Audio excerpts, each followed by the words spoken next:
Have you ever seen a baby in a helmet, but it wasn't because it was wearing a costume?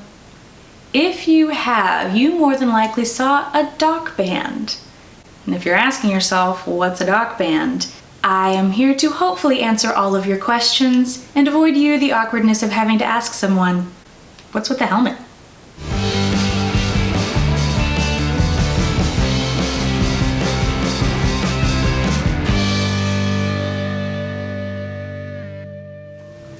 So before we dive right into what is a doc band, I would like to take you on a journey back to the beginning.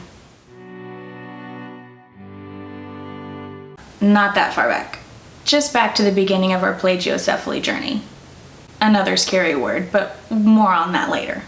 If you've had a baby recently, you'll most likely know the term tummy time, as they get harped on over and over again by your pediatrician. And I'd never really thought about it. Okay, yeah, it's so that the babies can learn to lift their heads and start getting them ready for crawling and everything. But apparently there is another side effect to tummy time that I had to learn the hard way.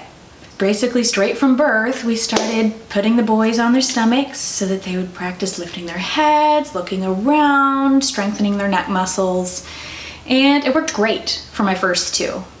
But then I had my third baby, and he seemed really lazy to me. I'd put him on his stomach, and as soon as I did, he'd start falling asleep. He wouldn't move. He wouldn't look around. Nothing would work. He would just lay there. And then he found his thumb. And as soon as he found his thumb, the rest of the world just faded away. So I talked to his pediatrician. Of course, she's like, have you been doing tummy time? Yes, I've been trying tummy time. But he doesn't do anything. He just lays there. And she said, okay, just try to pull his thumb out of his mouth. Get some jingly toys or something, put it in front of his face, encourage him to look up and move his head around and everything. I tell you, I tried everything in the book. Nothing worked. Absolutely nothing fazed this kid. So at his 4-month appointment, she noticed that he had a little bit of flatness on one side of his head, which I kind of noticed as well, but it wasn't anything that really worried me because I'd never had any issues with my previous two kids. So she said, just keep an eye on it. Make sure he's doing tummy time. Got it. And at his 6-month appointment, we might have to talk about putting him in a helmet. And I'm like, a helmet? What are you talking about? Like that you use for riding bikes? A helmet? That sounded really weird to me. I had no idea what she was talking about. So I just kind of blew it off. Well, he started being more active at this point, but it was already too late. So at his 6-month appointment, she still noticed the flatness on his head and said, all right, I'm gonna go ahead and just write you a referral for Cranial technologies.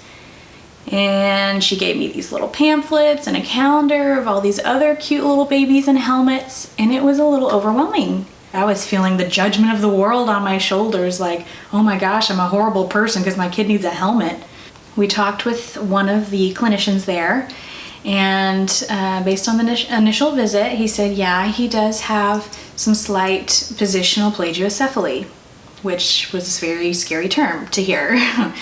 And basically all it means is that he preferred one side over another.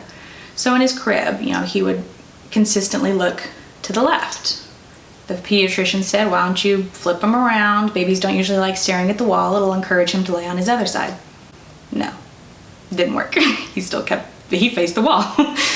But because he kept preferring to lay on that side of his head, over time it became more flattened.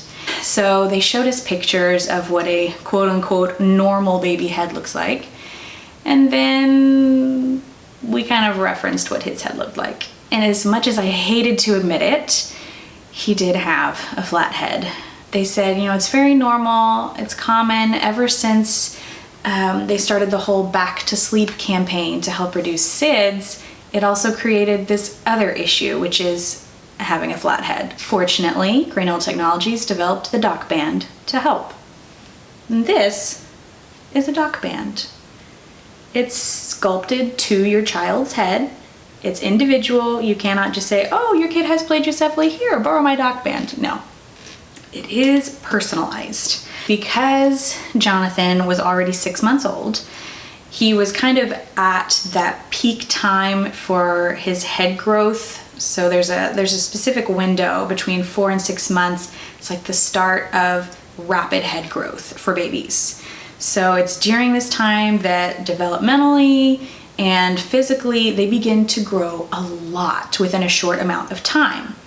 Now, because he was already towards the higher end of this range for head growth, he would have to wear the helmet a little bit longer than if he had come in sooner.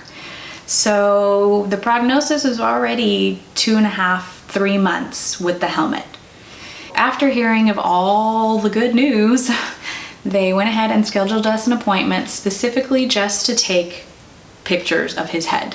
They put him on this little stool and we had to hold his arms down. They put the funniest looking little like pantyhose sock over his head, and these cameras that were all around on the upper sides took multiple images of his head with the pantyhose as reference. And with these pictures they could send them off to a company, I think in Arizona, that actually made this stock band specifically to his head. And so it's kind of a hard plastic material on the outside, and the inside is like styrofoam, but it's a very dense foam. And the way that it was constructed is basically so that the areas of his head that were flatter had thicker foam in it because it was more molded to his head. Now the areas that we didn't need to fill in didn't have as much foam in it.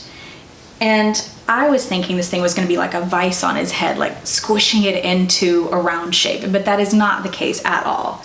It basically is just got pressure points in it, and it allows for the head to grow into the areas that it needs to. So if you look in here, he had a couple areas that he needed growth in.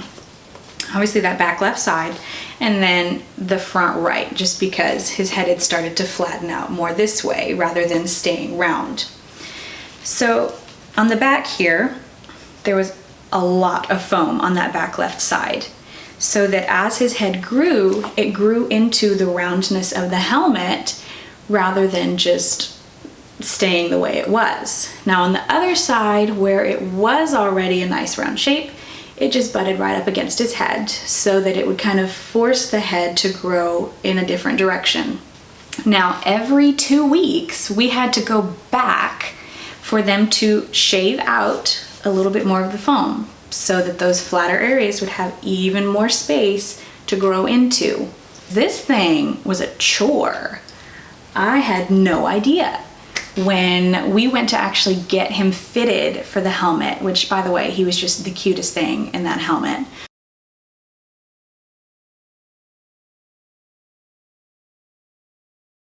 They told us all these rules and everything that you have to, don't forget this, don't forget this, don't forget this. Like you can't just like clean this thing. They were very specific. You have to use 70% rubbing alcohol because it needed to be strong enough to be antiseptic, but not so strong that it would like burn his skin or anything. And every single day, you have to take the helmet off for a 1 hour stretch of time, clean the helmet with the rubbing alcohol, and at least clean the baby's head, if not just giving it a full bath. The first 3 days, you're putting it on for 3 to 4 hours, taking it off for an hour, and making sure that he didn't have any red spots, because you don't want them to get any irritation or blistering or open sores or anything from wearing the helmet. And if you do have redness lasting longer than an hour, we'd have to go all the way back over there for them to make sure and like tweak whatever areas are causing the redness. I'm like, oh my gosh, is this a red spot? I'm like sending pictures, emailing them to the people there, and they're like, no, I think it's fine. I'm just like, so sorry. So we made it past that phase. Then we were on to the long stretch of 23 hours a day on and 1 hour off. And let me tell you that when your head is encased in styrofoam for 23 hours during the day, it gets stanky. Not stinky, stanky. His head was so sweaty every time we take this thing off. It was just like you could see the fog around him. And then this thing got nasty. Like the first couple days, you could clean it and it wouldn't really smell that bad. Whew, but man, once you hit like the 4 or 5 day mark, there was nothing you could do. It still smells, and he's had it off for like a few days.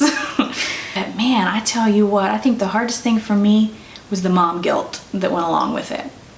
Just the thing of, man, was there something more I could have done?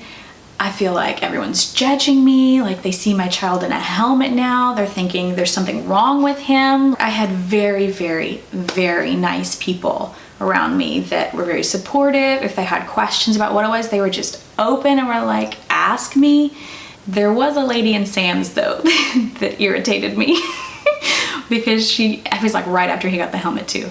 She comes over and she's like, oh, it's not serious, is it? Thinking he's like dying or something. And I'm like, no, it's just because he had a little bit of a flat spot. It's to help correct it. And she's like, I know, but is it serious? And I was about to be like, lady, you don't know the world of hurt you're about to be in. Fortunately, she survived the altercation. Pediatrician told me it's gonna be harder on you than it is gonna be on him, and I thought she was out of her mind for saying that.